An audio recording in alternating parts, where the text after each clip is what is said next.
חדש בחודש, צופיתה פרטו, השחקן שהגיע בקיץ מסיין פאולי.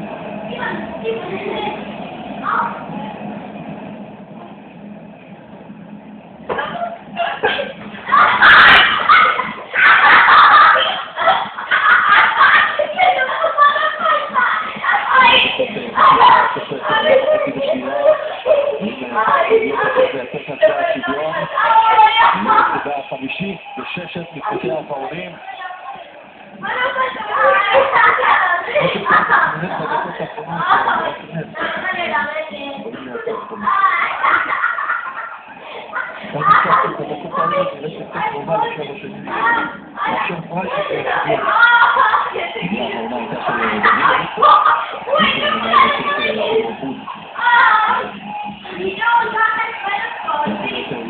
מסירה רעה ואף חזקה מדי זה של המקומיים היבי לא הצליח להביא את המפנה עוד כניסתו למשחק חלקה 68 זה בכלל למרות השלושה קלובים של האזור שינוי לטובה עד הבא שינוי לרעה במשחק של פייבר במחצית השנייה עכשיו נצטרכו לעשות בדק בית רציני לקראת משחק הבית התחרות והשבוע הבא לריבו מעמד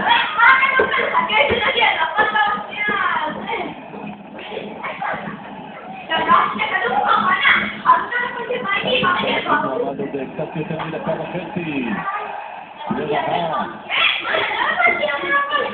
בוגרה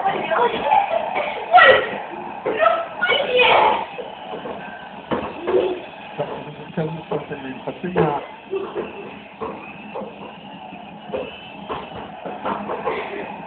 תגיד משה שהכי חצי שיכול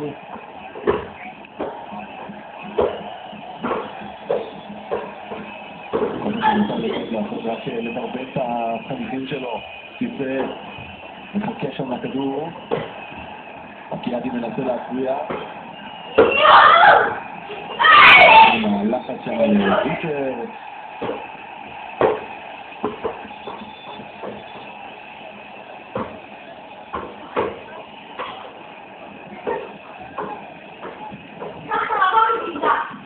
זה החילוף השני של קורט לשמור על הכדור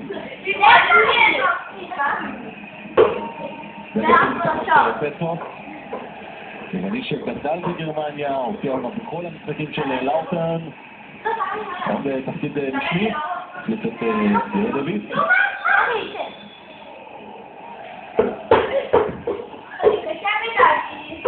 ההתקפה האחרונה של פייבורג במשחק הכל או כלום קירף מנסה להפריע שם זה מסוכן, תיסה ברחבה גם הקיאדי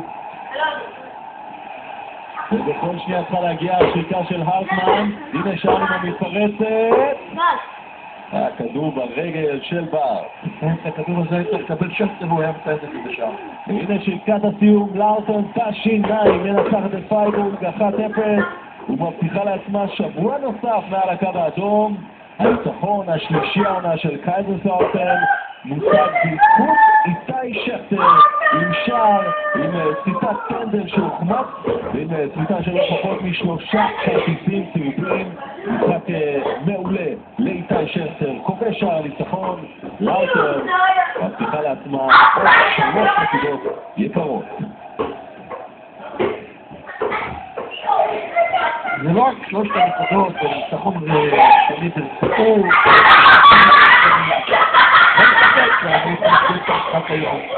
שכטר נגד פייבורג. הוא עשה עבודה פה בשביל 8 שחקנים.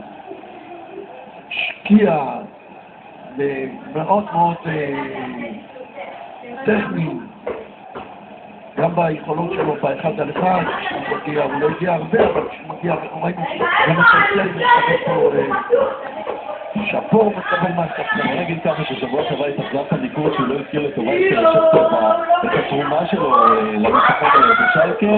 השבוע אני מרשה לעצמי לנחש שהשם שלו יוזכר בתקשורת המקומית יותר מפעם אחת. אין ספק, הוא היה הדמות הבאמת, גם המצב של פלטת העונשין, היציאה שלו להתקפה, זה צריך ללמד בבית הספר לכדורגל, את התנועה שלו ללא הכדור השעותה. כל הכבוד.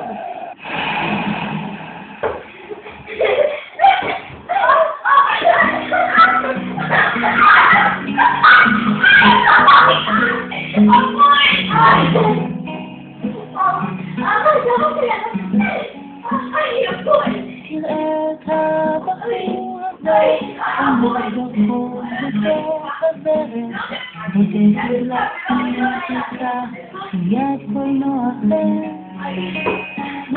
תראה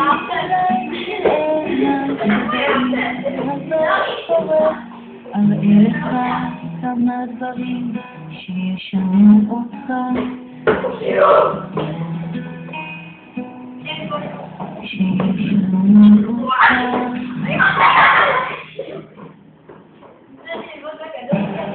אז תרשו לעצמכם לפסל את הליגה הקשיחה מכולן.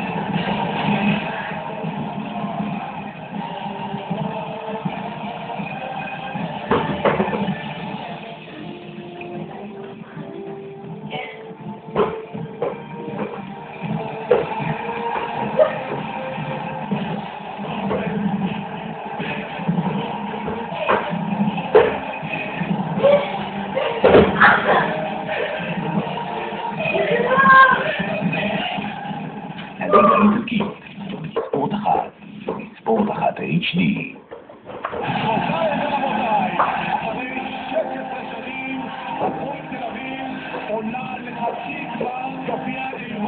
הפועל תל אביב חוזרת לאירופה, רק בספורט 2.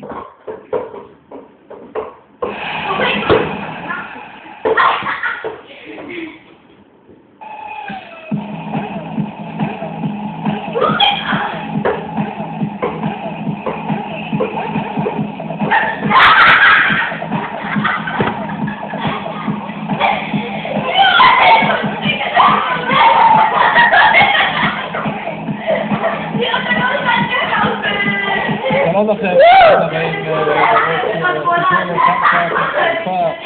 אנחנו שלנו, ירון נגד שלנו ירון לארגן את הגרוף הזה ובוא נספר לנו לפני שאנחנו נצא לדרך עם המתחרים מה אנחנו עובדים לראות בעצם. זה למעשה סבולת של 3 שעות, זה הרבה שלא היה בגוף הזה 12 קבוצות המסלול, דן קארטינג בכדון עזריאלי חיפה שנאות לארח את המרוץ הזה. יש פה הרבה נהגים ותיקים, נהגים חדשים, 12 קבוצות. אנחנו יחד עם דן קארטינג חיפה, אנחנו במשהו כמו חודשיים של דיונים לגבי המרוץ, איך נעשה אותו, כמה זמן.